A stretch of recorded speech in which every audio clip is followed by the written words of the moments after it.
The Deep Talk with Mr. Henrie. It is such a pleasure to have you watching The Deep Talk. I don't know how many episodes, but the family keeps growing.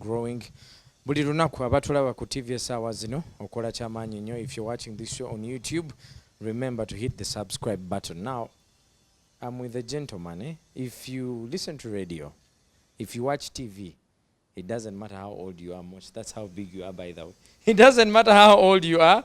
You know the name Mr. Mosh. Legend on TV and legend on radio. It's such a pleasure to have you on The Deep Talk. We've started. Yeah, we've started. Thank you so much. And it's a pleasure being here on one of Uganda's biggest talk shows, if not the biggest. Thank you. Kubanga, I've been a fan watching it from afar. I'm now glad to be here. Live. Pleasure is all ours. Waliwo abamanyi erinnya Mr. Mosh nga lye bamanyi naye nga amannya go amatuufu tebagamanyi. Sina linnya nga situufu. Mosh is my name. Sandy is my chicken name. African is my Pan-African name. African originally every documents on zonna African ndio naliewa because I've grown up as a Pan-African. I love the African culture. I love black supremacy. Njaganye ebintu pushing Africa to the top. So Sandy Mosh African. You've been in the spotlight for a minute. Kitandika ddi ekintu ekyo? When do you join the spotlight? When does the name Mr. Mosh now come out? Spotlight inga yavadde. Anyway, growing up, I was a very shy boy. I am still shy up to now. Ladies are my witnesses. I'm still shy, very shy up to now. But I think it's from that being shy, when I was growing up, you know what? I need to be something. I need to do something that's out there. Of course, I'm teasing some of my uncles, cousins, you know, an extended family. Some of my cousins, uncles, bagamba, go tia, wait ya, no fula kumpi no mwala wano kugo ndi kukolachi. Nembagano ze neyo ange nobenzo kwa ninja bakolachi, muja kutia. So I had a deep love for, first of all, radio and TV. From when I was a child, a toddler, nainanga akaredi akatono at all times nga nsirika nnyo. Omanyi omuntu nga obeerawo ne bakwirabira nti wooli. Nenge kinsirisiza ndi awo mu karadio mpuliriza. Namba, man, one day I have to be like these guys benkola ki? Bempuliriza. A good thing some of those guys mba meetings ekamu ne ban training ako okuli ba Roger Mugisha, okuli ba Rasta Rob, the likes ba Alex Mdaula, the late banji nnyo bagaya like aba pioneers ba FM radio mu Uganda. So nakulamba uliza nnyo nga mbego ngamba no, I think this is where I belong. So from doing that, champaliriza ogena ku stage. Champaliriza ogena ku stage because growing up nga tomanyi nti bawaliyo ne kibaita media school oba ekoni waba media school nga teri ajja kusomesa kola radio. Taliyo nengo ina kuyiya weka. So the very first time I stepped onto something called stage kwanza jina nisenga limelight moment esoka. I was in school, that was St. Francis SS, William Street, around opposite Bat Valley. Wale some flat here wali sumile masomero chibuga wakati ngagali awo. So they brought baleta dance, school dance. Which year? Do you remember? Which year was it? Do I remember? I think 98. 1998. It should be 98. Most of you guys were not yet born. Yeah, I know. Yeah. Producer wali bamuzadde. Producer aita namuzadde. 2002. Yes. Wow. Anyway, kakati netuberawo kati some friends of mine bali bamanyi nti wembere waka in my free time mbera mpandika all Jamaican songs ezakabi kati nga lyrics nzikwata wandika Biniman, Shaggy, Goofy, Shana Paul, Mr. Vegas bani bona ngadaziwandika nenzikola ki nenziteka mu mutwe. Kati some friends bangamba bana genda DJ musabe omayi kati nga DJ obatya kati nga ntene nga ndaba waliwo microphone tera agikola ki akikosalaga musabe mugambe DJ nensibaro ngamba ekijja kijje kankole ki mugamba ku microphone ete ali mubi nakola ki teyankuba nkokola nampa microphone nasa instrumental nensoka nsumulu karaga awane bachuka bonna ne batulira gamba linda ko wali to rehearsing ako behind the scenes. It was just nalimbi wandika ewaka bino bila waka tubigezanga ko biyimba kasibigezanga ko ku microphone. That was the first time ku microphone nsumira buli omu achuka na gamba wait a minute, is this boy the quiet one atayogera? Yes. Mulimba si yeye. You know, guys also ask me a lot, why you Mr. Henrie? The Mr. Henrie mbagamba like ba fans be balimpa. But gwe Mr. Mosh chiva kuchi. Okay. First time bya stage na wanga erinnya lyange Mosh nga bwe liri. Ne kati nga nali paid nga baye baleta amanya banange. Ng'olira amanya gafubutuka eri galina buli kimu. Ne kati nga nze ngamba let me just go with mine. Sina kati nga nonya okutwistinga muko. Some friends ne basuka bagamba Dangerman Mosh. Era kati omuntu ampita Dangerman oyamanyi nnyo nga twali kusome nga tukubaraga Transday ampita Dangerman abamanyi nnyo naye nga mpulira njagala ekintu nga kiri easy and simple kwekola ki kwekwongerako Mr. Nengamba no, let me just stay with Mr. Mosh tambulirawo. So since nalitandika ndi muto di pushinga actually most people natandika okugamba nga buli gogamba erinnya gamba kale katubuli amanya gagadda nomuga gundi no kemanya gange nti ya stage nga nze nali full ya stage teyali ya stage before because when you talk to all my family members from greatest grandmother father obis and ogis they know that name as mine. So kati I just made it that way. Nani senga singing career ajimalako nkolera ba artist just remix but na move verse. Yes. The bigger dream ngabe nagambe earlier on was always media. That was the bigger dream. You did not have a song, correct me if I'm wrong, a single by Mr. Mosh Zona Zalinga remix Diggy remix 90%. But I did put out some songs but producer nga ban challenging nga waga negwe mwana ojja wano nokolera abantu zi hit no duka emisinde kana tugenda kukolera. In fact nenkolayo like 2 or 3 because there is one called Fire I did with Gund with Good Enough. Bande me akuna ga sebo bino because ne katukola yakako akale kan recording yo kam then every next then recording akala every next front line but still I was more into bino oboli yao artist akubira before na chikola bukozi bachali bange tandikalinga why ayagala muteramu litamaja ze nkuteremu vibe ali ogenda okola. I think the greatest hit was Diggy if I'm not mistaken. Kati yo Diggy ejeti ya Good Enough bangoni obajjawa. How does that story happen? Okay, for Diggy, before Diggy there was a big one kwazi nebiliza one no sino tatwangula award Pama award best R&B single. Then we also did Nubian Queen with Dorothy. Then tuangula go on the Pama award. Kati from there nabamanya nabasinkana ko one time nasinkana in fact go nani Pato.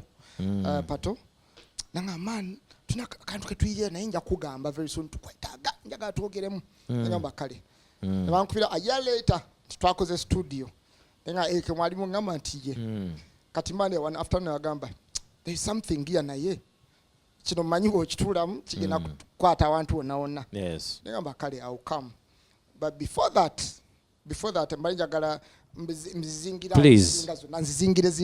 zona. There was also before that there was a 2005 with a Sweet Kid. Sweet Kid. Mama Brenda. And Mama Brenda was supposed to do nga nkola verse na buli kimbe na benna. I was busy. I was working with a friend nga nkola music bino kusala music CDs byani bichi bamuyita Keno. Kati nga studio ateri wagulu ku kizimbe. Nainga studio tunagena muzamiru ndi ebi that song my brother write am studio satu utwasoko duko ya it was almost like a kitchen. Era Alan gola bakuba bass akubira abeka bass is one of the most talented guys we have here. Alan yakola beat ya Mama Brenda ninga itu recording ila just ka computer ka kutegeka butegesi wekati era bokala abo tomanya nti ka computer kajja mu hit na akola beat negwa kati tukanga ino ku voicingibwa tugenda ate wale studio bagita True Vine yali ku Kiromira kati producer Jeff nga jali ne Didi kati abo nabone bagenda bakwata mu katono kati nali no wansi nga nkola ndi busy studio kinanga mano budde ba studio bukoze eki butuse ne akanzi lukenda beche tukola ne tuka ngamba verse zijja kuntwala mangulaga changu daga nitsoke tukole intro nenkola intro ngabo bidi nakola intro akasoka nenkola kusadala oh mama mai shekeda ipande dance lalai tukajao kenye tugenda okukola ki tugenda okukola kana nengamba kati kanzire wansi nkole kati nga nokudde ntekemu verse nesifuna budde ne lugendera awo limba nga intro yokka yekoze eki yegenze onalwali lw'amaanyi ne lufuna gondi ki award ekola ki ey'amaanyi kati that's when after those few years that's when AD came to rather go nani Pato from Good Enough Ngoni so then tukayo nga bali of course much ne nabo kumuswangali nakuba beat nga beat eleta vibe nga beat eleta vibe nga yes no beat muliro nnyo kana ulira verse emu went nempandika verse nga katwetaga intro ekola ki ya naona nagesa intro satu kale yakala ya new style tap adakaba that one etokola ki tokwata ko tugeneyo kiri kitya new style ki upper top new style tap kitegeza top of the top but the most people are asking but gun AD before ya manyintegeza sound y'engoma nekiri top of the top njaji kunyonyolo lumu intro enabyetegeeza nga wetambula baji kunyonyolo nedda ebibuzo bingi yes so kakati wetwaji kuba nenvaayo then nebangamba man ate tune ifukire ddala mugo jatujimalirize netuka ntujimaliriza kati it came at the opportune time twali tukola ki tuli mu countrywide tour eya Pam Awards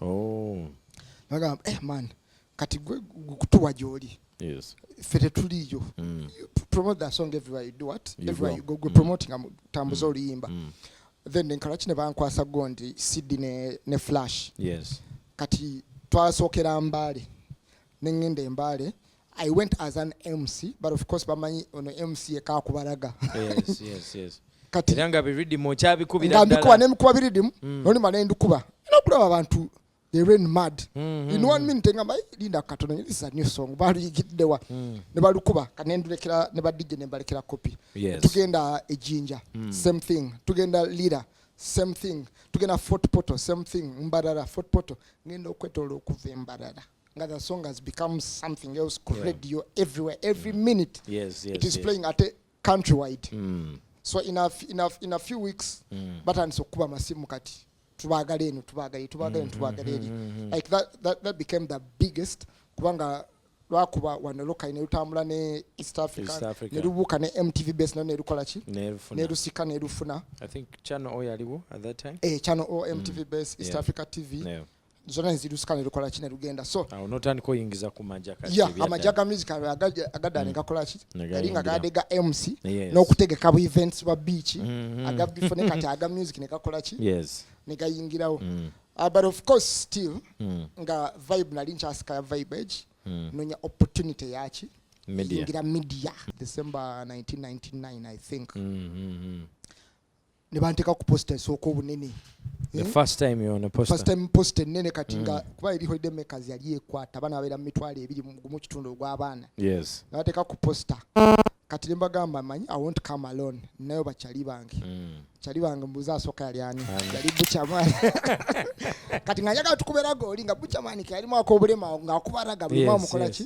nga buchamani tugenogena kumperekera yakafe mukono najja wale ne chali bali bamita Muzei Elton X nga kuba vocals ko yali wanaita samunyo wana Muzei na bamuko sometimes naye tugenda basatu nateka ku poster katutu kawalinga nakatuka ku gate ngerinya litambude mu student community na heritage park yona litambude nnyo in fact sigami ne poster fe twazetimbiranga nga ngenda kuba ne poster fe tuzikola ki mama zitambuza no kuzi designinga ola bikozanya na industry no kuzi designinga mama abyekolera nga tubiyekolera so ne tutuka waliwo some fat lady agamba Mosh aliwa Tawuli desma ya keto kola ki katono bampita wale omukyalo ali akuita nganduzo bampita kungamba ki nengene na ngamba oyagala kigwe nja kubuli nimuga wanze kwa doita gwe kati alaba katota akaze abada asubira isajja lifeni nga likola ki nimuga manyabo yenze yego tuzokula nemugamba jabbira bireyo nga tukoze eki nebo nengambo wayo onaanza lai alabika azalawa tugenda erisho yali yamanyi it was yali amayi twakubaraga netukubaraga natusasude sente za nyingi nnyo mbuza meka Gumu kitundu. Ogw'obudde obwo zaali nyingi. And of course zaali nyingi mu kitundu. Mu kitundu gwa 1999. Elton X mzee ne Butcherman. Yes. Butcher ne mwaye esatuze. Elton X ne mwaye bili transport zinakoze eki. Yes. Zinabikoze twapangiza taxi ne bachali bange. Yes. Kati bwe twamala show Mugaga nangamba from today onwards you're going to be in charge of everything entertainment at this place. Yes. Everything to do with entertainment. Buli kye twagala yimbi poster byani biki and ne marketing team yekifo kubanga kodo sisi nali ku poster. Nzo mu kubatambuza kyo na tambula almost every school, every big school. Katusayo poster neki ne flyer so abana ne bakola ki ne bayika bajja bangi. So that was a birth of two things, being paid and then becoming now a chivulu person. Yes. Kati TV awe yingirira kati bwe nakolesha esooka since ankwasiza okukulira entertainment nitandika okuyiya era kyenayiya ekyaddako netandika artist kwe nasooka omuwa yali gun Chameleone ng'akubye Mama Mia afuuse global problem wa continental problem. Yes. Nempita ki Chameleone ne mugamba nja kufunira Chameleone ati yali fani we. Najja Chameleone najjanga main artist nebateesa sente nenga sente nyingi kwa Chameleone mtwalaga at that time nga nzibu nnyo. Chameleone bampa deposit omutwala mitwala 3 nasanyuka zalinga million 3 zo nasanyuka nnyo n'ampa ina emitwalo gyange egi Chameleone naye nkwadde ekyebiri webale kuyede mwana gwoyiya singa gwabeera omugundi. Something tells me that was the very first time he got 500,000. Chameleone. Something tells me. Nachikuba. Yes. Next holiday ngamba enjiza kachi. There is bebe alabika yakubiye kana kayimba ka fitina. Yes. Kati bebe au bali okutuko yo kuita bebe jana yakolechi akole timu ngeweze my teachers kusomera ba entertainment teachers. Begatta ku team nabo mbayingiza system nga gwaba sasula nga tuli ku gundi ku marketing team nga bo bali nnyo ku kya marketing nga ziri ku kya entertainment. Yes. Katukolo bebasuka okugenda okulaba bebe bwe batuuka yeno bamugamba bina ebya show ne Mugaga yagamba sijja mu 5 nja mu at least 4 simalayo nga za Chameleone jamuwana. Kati bagamba bebe nti ebisigadde nzai no bikwasaganya nazala wa bebe nagamba nza abatoto tebantegeera tebansasula. Yes. Now ne kuna mugamba ati no oli Omugaga gwe esiga okukola ki okukwasaganya kya sente za entertainment naganze oyo tota akoleki tota asasulenzi nembagamba wayi mumuleke wabakoze eki azaleyi nenga atazeetaaga nomayo ne bebe kulu nevadda siyali noma ne yenga ye kuvadda yakuzalawa ye statement gyakomyawo naganze toto takola ki antegeerera okitegeera naye yamalako nga awuzise shaji agala ne sente azikola ki azagala era nga nozikola ki ozimuwa era kole yajja kushona akola ebiye nga nange ndi eri nkola ki okola bibyo kati ngamba sheyo kusatu nkoze eki ba artist abasinga benaleetanga twali gondi mu same gondi bracket bana abalala awansi va kubali kati balina baleetanga abazi okusasulwa. Yes. Nenjiya nengaba kati strike ono striker njagala kati TV ejje ku beach yakoze bina kati TV ino gitegeera. Yes. Nenonya striker ne muga striker ngena kuwa deal leta WBS nga sponsor bakwese ntobere guest MC kwanze main MC wawali nebere guest MC tukole babiri aga twali mtawana na mmoja daliwa mitwala 3.5 striker ya tuka ku Heritage Park nge kifo kataba ku bantu banji bataka balibona abantu bali bano nachamuka nnyo kale tamalo kola show. Striker was very big that time. She was big. Yes. But tamalo kola show as it so happened anti tuli mo deep talk we are talking deep. Please. Yes. Striker nga agenda wa Mugaga that those days Kid Fox yali boyfriend we kona yali Kid Fox nga agenda wa Mugaga mga kati manyi kati omwana muto bino tabitegeera nze ngina kulete nze ndi ku TV ngina kuleteranga ba East African artists okuva Kenya ngani ayogero Striker okuva Kenya Tanzania omwana muto tabitegeera oyo ataze kukuba kikono ate nga nkuba ekikono live kati oli Omugaga ye yategeera nze yali yakkiriza ekintu kimu kuba ekifo kino nina kiwa abantu batafunanga. Yes. Omugaga namuga okay thank you okay now those Tanzanians and Kenyans you want to bring Omugaga bambi alampita Mosi Mosi you talk to Mosi very well yali aze kuba kikono. Yes. Kid Fox yajja nandi amnanga man obadde oweddeyo bali bakubye ekikono naye omugagga wamukolera ki omugagga atugaye go back to Mosi.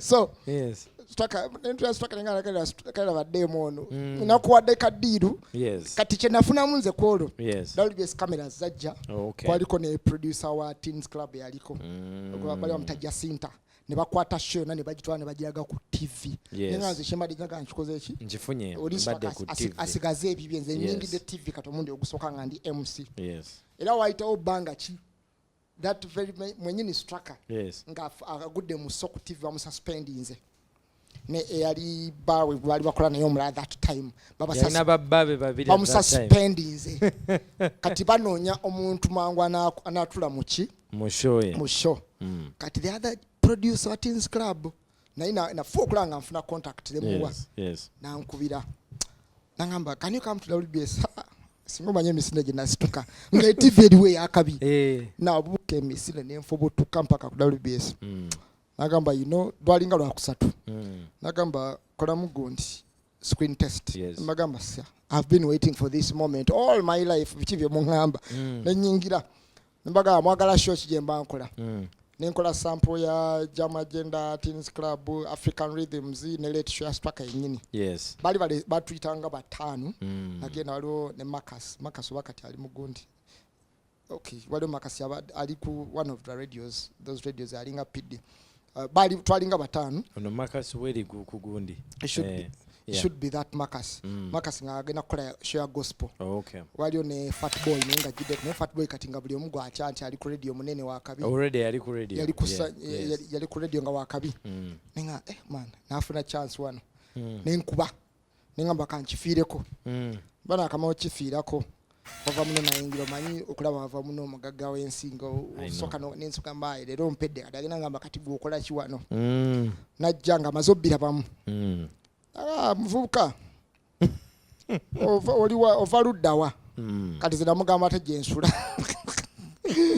mugamba bagalode awo aga nti toli muganda ewammwe luddawa nengamba kati bwe yagamba akantu ako nenclicking amangu nemanya my grandfather the late Kalinimi may he so rest in peace ali mu AGM neki ne bava muno ate yali ku TV naye nga he presents that is on TV UBC nga kuba neki ne piano ne maya kati onayi nokuba akola ki amumanyi nenga wafeseta ni muzukulu wa Kalinimi nga Kalinimi ono wa TV nangamba umanyi yangamba gojja kusobola na gojja kusobola jajjawo yali akuba gojja kukola ki gojja kusobola ningamba kaguwa nkakoze chinkabuse ne manager ko bali bakete ali some Kenyan guy nina ayingirawo na confirminga then yali Wednesday mbandi awo inkira Thursday ngamba yanguduka misindo ogena kukola leero ningamba ya bas shoji nasoko kutwa yali African Rhythms kuba African music. That's my stuff. That's my stuff. Nentuka nembagana yenze ngena gichusamu. Sije nakuba Africa away from Uganda ngena kuba Africa nga mixing amochi Uganda. Kumbe na Ismail che kigenda okungo byayo ku TV. Negwe. Gwe. Nga Ismail che kigenda okola ki? Okungo byayo. Ne bampa omulimu kati in fact as it so happened bagumpa omulimu wano omukyalo mulala yayingirawo yali ava ku East Africa nga bava mu namuguze nga transfer fee chala muzungu mu finish yali one of the best producers in Africa kati ye yanjagala nnyo n'atuuka yasangawo embeera gy'ategeka kuba most presenters abaaliyo bali bamanyi nti nondi MC so they didn't welcome my being on TV because bakubirawo ekikono first time siraba nkikono nga kinasanga wanagwa mu kikono ku WBS kubeno kikuba eri kati bano bali bamanyi ngo badiringa naye eri ku street MC akikuba kati bajja ku TV atumaze gig zijja kola ki zijja genda ekikono nga bwe tula Monday meeting production meeting ekikono kijja side yange netukola ku African Rhythms eyo the other lady muzungu na noticing ekintu na come here now nangamba I'm going to take you in as my son. Nangamba, what's wrong with these people? Everyone wants you off that. Shukatinga kumbe so bije nkoze. Yes. Buli omu waliwo shows waliwo Jam Agenda ekubaza America. Let's share kubaza Uganda, African Rhythms kubaza Africa. Kati nze nagatta. zonna nagattamu Uganda wano Sasage nekola ki Sasage nekula so kyatambula nentuka nga African Rhythm ngamutaddeko nyembera omuzungu nangamba what can you do nemugamba I can create like 20 shows in a minute zinetegekera da TV tonacho okola ki na give me a list nenkola list za show kama 13 nemukwaza nga I can do each of these nalonda kemu nanga you're going to do a countdown, a TV countdown every Monday. Nenga that countdown is unique. It's based on requests. See latest songs but requests. Song that gets the biggest number of requests, you get a number. Yes. Number 1. Nenkuba shoka netaniko kufuna SMS ne emails na buli kimunga bija bingi that became a problem as well. Basically SMS, email and phone calls. Yes. Ayine nefuka problem. So abali balese chikono they connived with the assistant producer some guy yali yavana Kenya. Na mulema kuna agambo yomugamba akyuse format ya show ye. Kwa format yange yali ekuba buli kimu. Mugamba akyuse format ya show akobeka only latest songs. The reason why China line wala latest songs on a TV.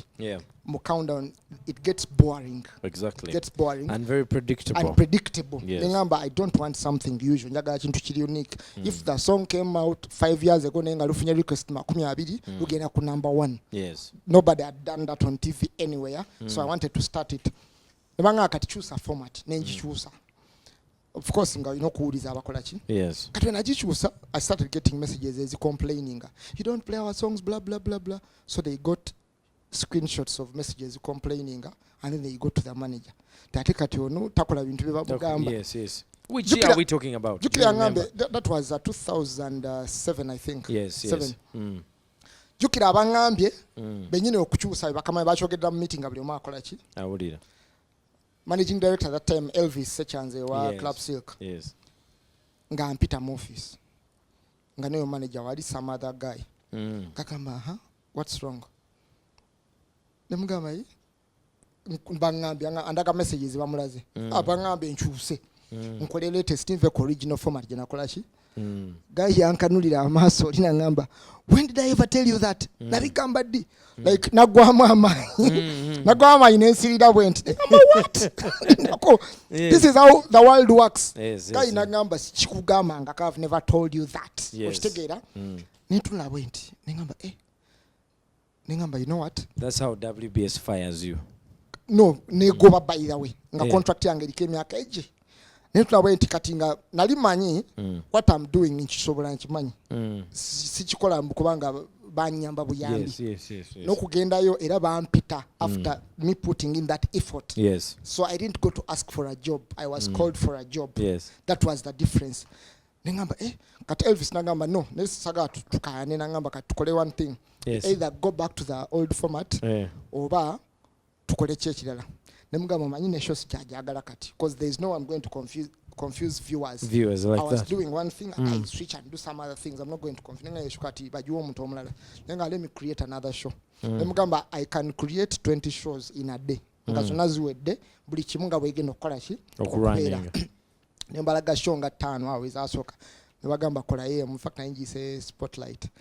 Guess what yalinga gye tukole eno kajje tuliko. Ngeno deep talk. Ngeno deep talk. That's the concept. I wanted something like this. Yes. Nga manyi I was overwatching TV zeweru nga ndaba bastabe ebweru babwanyo time ne beyogerako nenge Uganda tebalina sheba kwaki baba time kweyogerako nenjiteka onaga this is very good wankwasa producer omupya ne tujita mbulungi ne yalegena nakutandika bulako week tushutinze the episodes. Yes.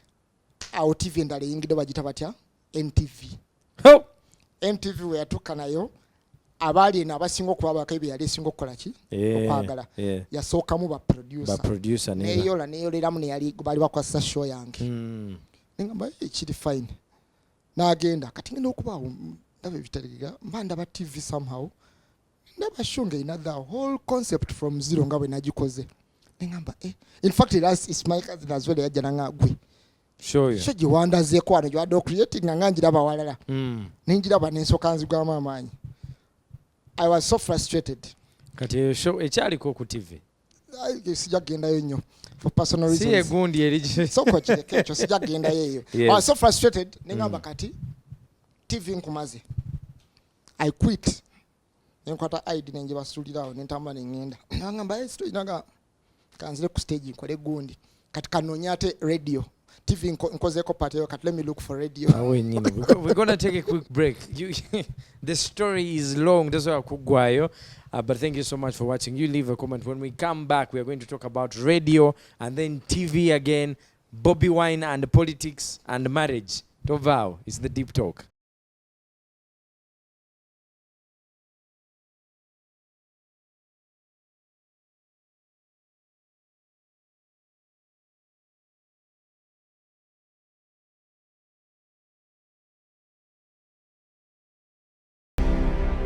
The Deep Talk with Mr. Henry.